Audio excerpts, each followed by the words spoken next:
A hike in the woods won't cost you a dime, but when stuck at home there comes a time when a guy like you and me will find more wealth in roaming free than sitting at home on diamonds and gold.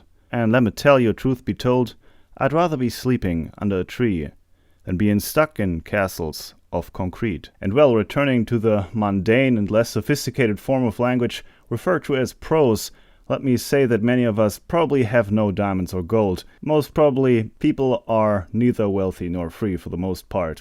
And for almost everyone, wealth must seem like a prerequisite for freedom, i.e. buying yourself out of the need to work. But be that as it may, all I'm saying is that with all the lockdowns and people literally stuck at home, many of us are probably re-evaluating what really makes a life worth living. It's winter here, and in addition to that, almost all the places you could go are closed. Compared to people in France, for example, and many other places around the world, we still have many freedoms here in Germany though. Most importantly, the freedom to leave the house whenever you want and wander about. And I'm also not saying that there aren't good reasons for the lockdowns and curfews. All I'm saying is I'm still able to go where I please at the moment of this recording, so why not take you along with me and explore some places you probably have never seen while you might be stuck at home. So as you can see, it was one of the few occasions where we still get snow in these parts, and we couldn't resist to go on a hike in the forest. And my buddy took us to this abandoned property here that I wanted to show you guys because I really liked it and started dreaming. Tell me what you think about it.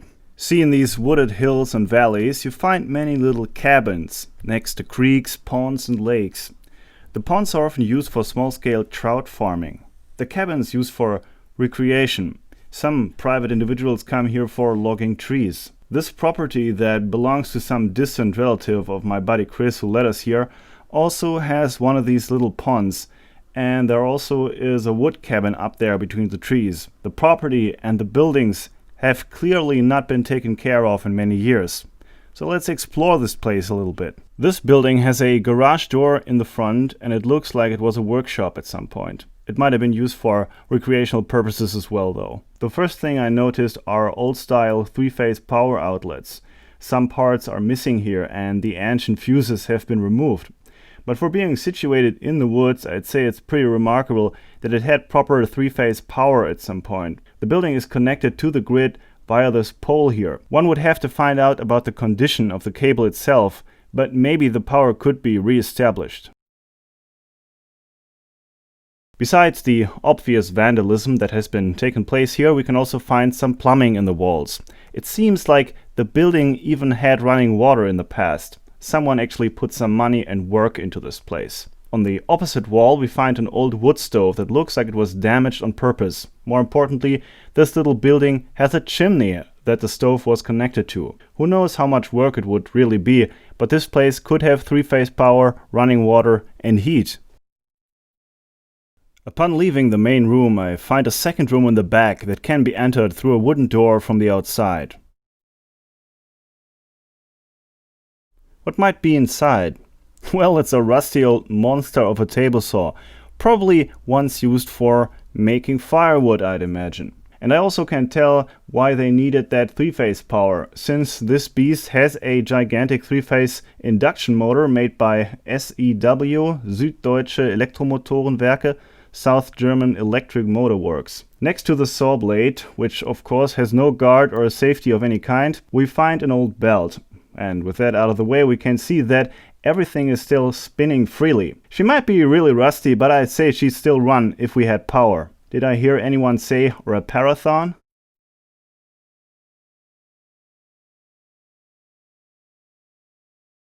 Upon leaving the building again, I find various clutter and old building materials out in the yard. And I must say that I really like this place.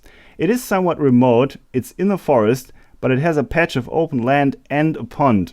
The building is small and in poor condition, but it might still have some substance to it. It has a chimney and even a connection to the power grid. I'm just dreaming here, and a place like this could not be a proper replacement for something like my current workshop. But boy, would I love to restore this place. Have a little workshop inside. but then also just hang out on the porch on a warm summer night, have a barbecue or whatever. And since there also is a rather large piece of forest attached to this property, I probably would never be able to buy it. But heck, I would even rent this place for a good price and be its caretaker for a while. I think that would be really neat. But yeah, I'm just dreaming here. But let me know what you think of this place. Do you see any potential? Write something down in the comments.